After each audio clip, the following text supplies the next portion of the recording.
Saat ini orang berlomba-lomba membangun gedung walet karena memang bisnis ini sangat menjanjikan. Namun sebagian orang yang memiliki keinginan tersebut masih bingung harus mulai dari mana. Sudah mencari informasi pada beberapa orang, namun tetap saja merasa kurang. Berikut ini adalah 9 panduan dasar membangun gedung walet versi Burung Walet TV.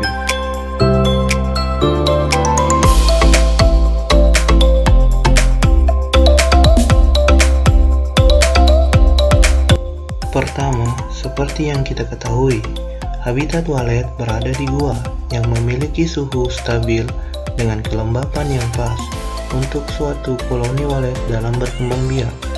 Jadi, dasar dari suatu gedung walet adalah bagaimana caranya mampu menghasilkan gedung yang memiliki suhu dan kelembapan stabil. Berbagai cara dapat dilakukan, mulai dari angin-angin yang dipersiapkan harus memadai. Semakin banyak angin-angin, tentunya akan membuat udara bebas masuk, yang akan membantu kestabilan suhu ruang. Kelemahannya, jika membuat angin-angin yang banyak, adalah akan susah mencapai kelembapan yang diinginkan.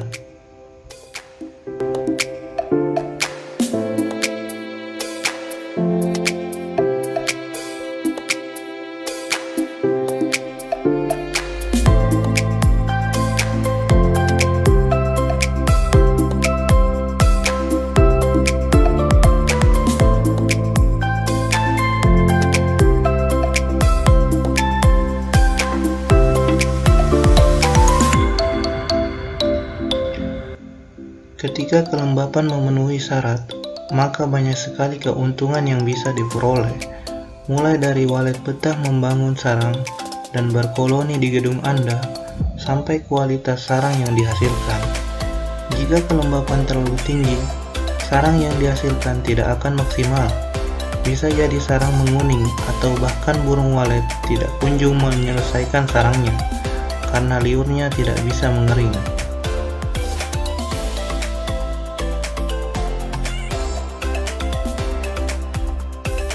Selain dari itu, tingginya kelembapan ruangan akan berakibat pada sirip.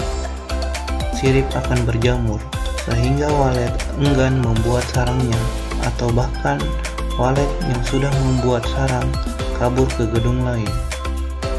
Banyak cara yang dilakukan petani walet untuk memperoleh kelembapan stabil. Beberapa di antaranya adalah membuat kolam, memasang mesin kabut, dan beberapa teknik lainnya yang merupakan hasil coba-coba para petani walet.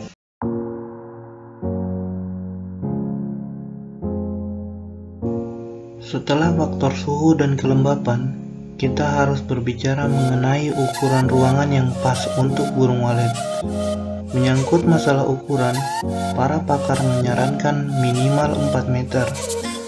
Berbagai percobaan telah dilakukan dan menemukan bahwa standar patokan ukuran yang baik adalah 4 meter. Salah satu tujuannya adalah untuk mempermudah walet melakukan manuver.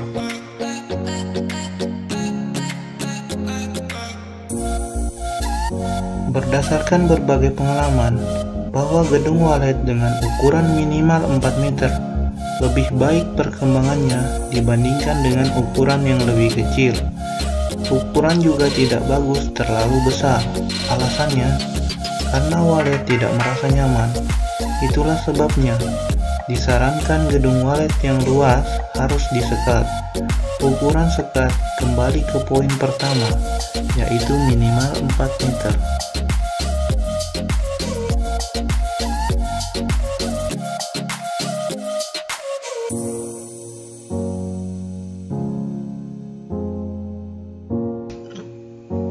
Tinggi tiap lantai pada gedung walet adalah bervariasi. Ada yang memakai 2 meter, ada juga yang memakai 2,5 meter, dan ada pula yang 3 meter. Semakin tinggi semakin baik. Namun kita harus berbicara faktor efisien dan efektivitas. Kalau pengalaman membuktikan ukuran 2 meter atau 2,5 meter, walet masih betah dan mau membuat sarang, Kenapa harus membuat yang lebih tinggi? Semakin tinggi tentunya akan mengeluarkan budget yang lebih besar. Maka tergantung Anda mau pilih yang mana.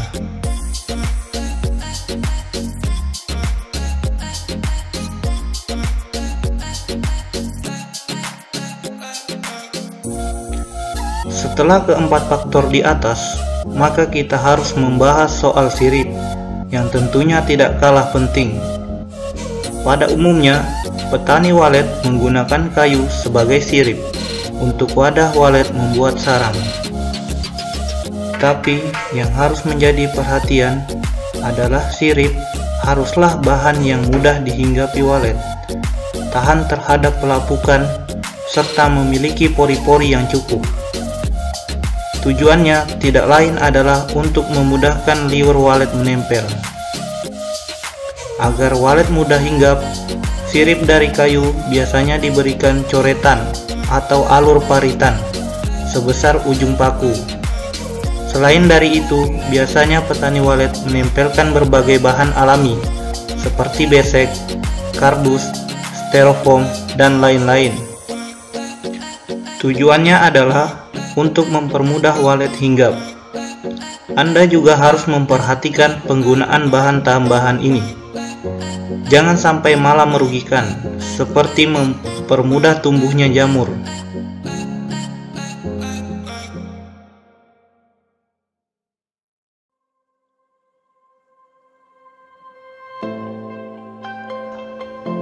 Nah, ini yang menjadi bahan perbincangan oleh para petani walet.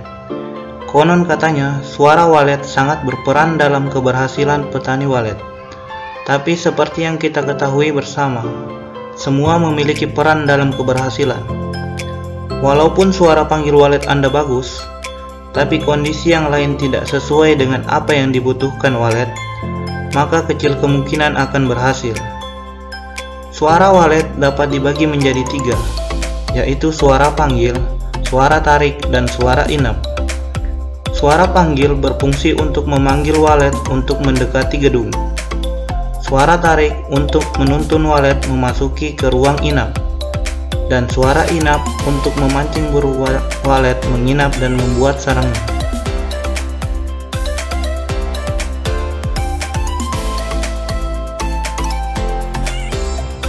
Tata letak Twitter tidak ada yang baku.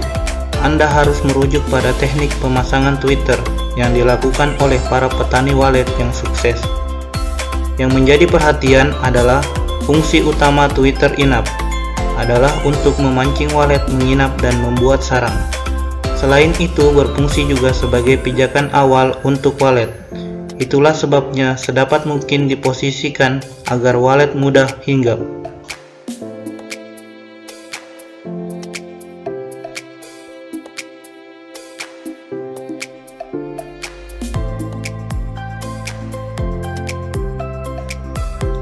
Sementara tata letak Twitter tarik juga macam-macam.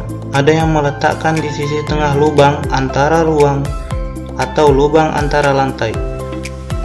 Ada juga meletakkan di sudut lubang. Namun kenyataannya banyak petani walet mengaplikasikan Twitter tarik ini tepat di posisi lubang antara ruang dan menggunakan 2 atau lebih Twitter.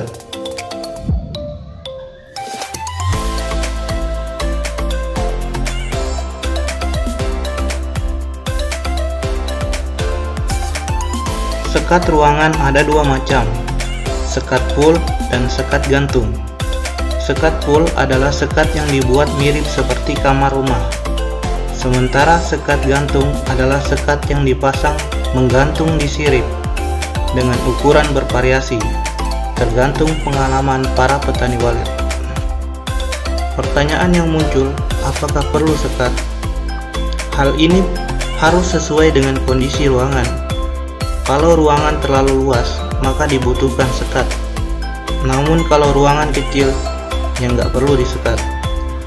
Tujuan utama sekat adalah untuk memberi rasa aman dari walet, namun tidak membuat walet kesulitan manuver. Sekat full juga berfungsi untuk menstabilkan suhu ruang, agar tidak mudah berubah-berubah. Sehingga sekat efektif adalah Sekat yang memiliki dua fungsi tersebut